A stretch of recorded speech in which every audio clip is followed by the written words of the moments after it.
O que está acontecendo com nossa igreja? Meus irmãos, eu já não reconheço mais o povo de Deus. Na verdade, acho que já não encontro Deus no meio de seu povo. Refiro-me a algumas coisas, um pouco antigas, outras bem mais recentes, mas todas elas, velhas ou novas, têm me dado a entender que algo está muito errado com nossas igrejas, com nossa postura diante de Deus e, sobretudo, com a nossa postura diante do mundo.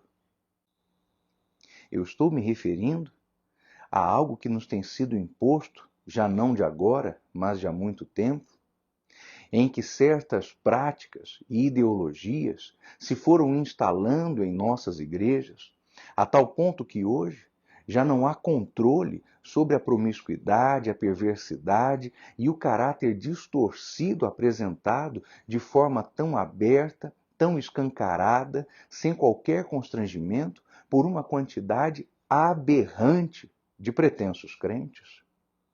Eu posso me lembrar que há cerca de 25 anos, ou um pouco mais que isso, havia uma disposição liberal em nosso povo. Na sua prática, ela se fazia sentir pelo grito e o clamor em favor da falta da modéstia nas vestimentas. Eram mulheres reclamando o direito aos penduricalhos, às pinturas, às vestimentas que não têm a ver com o padrão modesto recomendado pelas Escrituras. Era o desejo de muitos obreiros de conseguir uma chancela ideológica, pretensamente educacional, para os seus estudos, para a sua teologia, e a prática liberal consuetudinária deu as mãos à ideologia liberal acadêmica, e ambas começaram a dar frutos do seu casamento cruel e inclemente e perverso, frutos esses que após o liberalismo se fizeram sentir na onda de divórcios que começaram a gotejar nas famílias da igreja, mas que foram de maneira conveniente assimiladas pelo pastorado. Sim, porque o pastorado também parecia, como agora mostra ser, muito interessado não só na aprovação do divórcio de seus membros, mas também nos seus próprios divórcios. Há quem diga que porque nós nunca prestamos atenção às famílias, promovendo seminários de família, deveríamos ter iniciado quanto antes os cultos de família, os departamentos de família. Ora, eu não questiono a necessidade e a utilidade de tais departamentos, mas não posso concordar que essa onda de divórcios que varre as igrejas e os ministérios pastorais seja porque faltou à igreja departamentos de família. E sim, isso se dá por causa da assimilação do liberalismo, quer seja ele prático, quer seja ele teórico, ideológico. E agora, depois que o divórcio tornou-se algo comum, nunca normal, nunca bíblico, porque o Senhor abomina o divórcio, mas agora que ele tornou-se algo comum e fácil de se encontrar nos bancos e nos púlpitos das igrejas, estamos vendo um movimento para a assimilação do homossexualismo em nosso meio. E não demora para que isso logo passe a ser algo não somente assimilado e tolerado, mas aceitado como prática normal de um neocristianismo que de cristão não tem nada, que de bíblico nada tem, na verdade tem-no sim, de apartado, desviado e apóstata. Há muito tempo tenho forçado-me a tolerar aqueles que em nosso meio levantam as suas bandeiras comunistas, socialistas, querem fazer sentir-se politicamente, alinham-se à esquerda de maneira descarada, desavergonhada, aberta, defendendo não apenas os bandidos contumazes da esquerda, mas também as práticas progressistas da esquerda, o que me leva a outro ponto desta palavra, que depois do liberalismo, depois do divórcio, depois da assimilação do homossexualismo, eis que agora sou obrigado a conviver com crentes abortistas.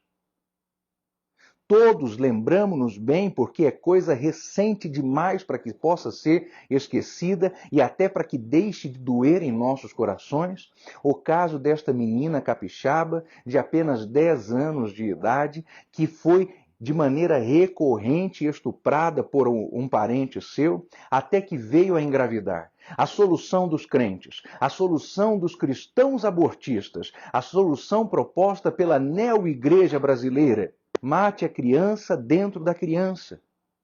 E não há nessa frase qualquer tipo de licença poética, não. Há uma violência ética que é intolerável e insuportável. Mate a criancinha dentro da criança. São cristãos abortistas. Talvez alguns deles até sejam aborteiros mesmo. E aqui, se digo-lhes cristãos, não é por complacência, é para fazer com que você entenda a indecência desse discurso, porque, claro, eles não são cristãos, são servos de Satanás. Assim como são e não sabem os que aderiram à esquerda, os que defendem os ideais socialistas, os que defendem o homossexualismo, os que defendem o divórcio, os que defendem o liberalismo.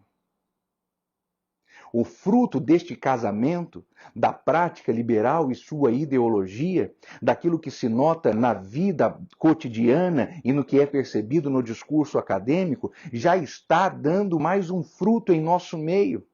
É o ecumenismo. Eu não reconheço esta igreja.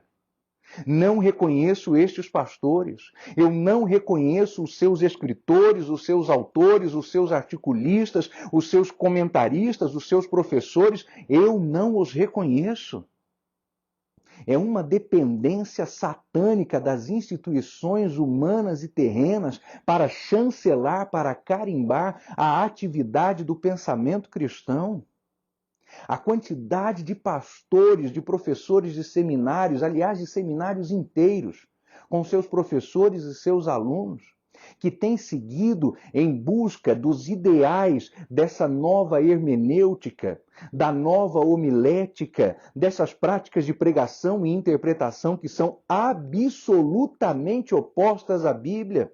E eles o fazem como quem está descobrindo grande tesouro, como quem está mostrando grande superioridade intelectual e acadêmica. Eles buscam por isso como quem busca pelo fôlego ao se afogar, pelo oxigênio ao se sufocar, achando que ao serem chancelados pelo MEC, ao terem um carimbinho das instituições humanas, serão melhores pensadores, melhores teólogos, pois bem ao contrário disso, estão se convertendo nos piores hermeneutas, nos piores pregadores, nos mais desviados sobre o púlpito.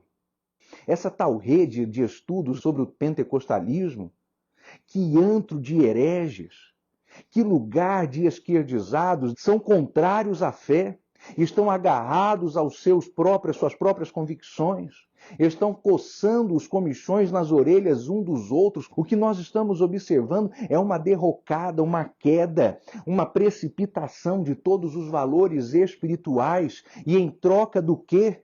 De liberalismo, de divórcio, de homossexualismo, de abortismo e agora até de ecumenismo. Sim, meus irmãos, pastores pentecostais, assembleianos, a imensa maioria deles, defendendo ecumenismo, que é a religião de Satanás. São eles os primeiros candidatos a sacerdotes do demônio quando vier a grande tribulação. Eu não reconheço a igreja. Não encontro mais Deus no meio dela. É claro que sei que a igreja de nosso Senhor, seu corpo místico, invisível, permanece santo, imaculado e sem defeitos. É claro que sei que a igreja de nosso Senhor, invisível e espiritual, é irretocável e perfeita. Ela é a noiva ataviada do Cordeiro. O que me causa assombro e espanto é a tal igreja visível, que já foi por alguns chamada de a igreja vistosa. E eu não sei se nela há algo que nos chame a atenção pela beleza, certamente que só pela feiura, que só pelo caráter horrendo de seus pecados. Espanta ver, e me dói saber que muito mais do que tenho visto ainda está por vir. Eu não creio, meus irmãos, que haverá melhora deste ambiente até a volta de Cristo. Pois do Gênesis ao Apocalipse, a palavra do Senhor nos diz e nos alerta: não haverá avivamento nos últimos dias, haverá esfriamento por causa da multiplicação da iniquidade. Se você, pela graça de Deus, está fora deste quadro terrível que acabei de relatar, meu conselho é: agarre-se ao Senhor mais e mais, porque virão tempos ainda piores, bem mais trabalhosos do que estes, e é necessário que você esteja firmado em Cristo para ser incluído no arrebatamento quando ele logo, logo acontecer. E se você doeu-se e ofendeu-se com estas palavras, é porque certamente tem qualquer interesse, tem qualquer inclinação a qualquer uma destas coisas erradas que citei. E para si, a minha palavra é: não se doa, arrependa-se. Não se ofenda, arrependa-se. Não reclame, arrependa-se. Converta-se hoje dos seus maus caminhos e retorne à prática bíblica autêntica e verdadeira, porque é para isto que você deparou-se com esta palavra hoje. Pode ser a sua última chance. Que Deus em Cristo nos abençoe.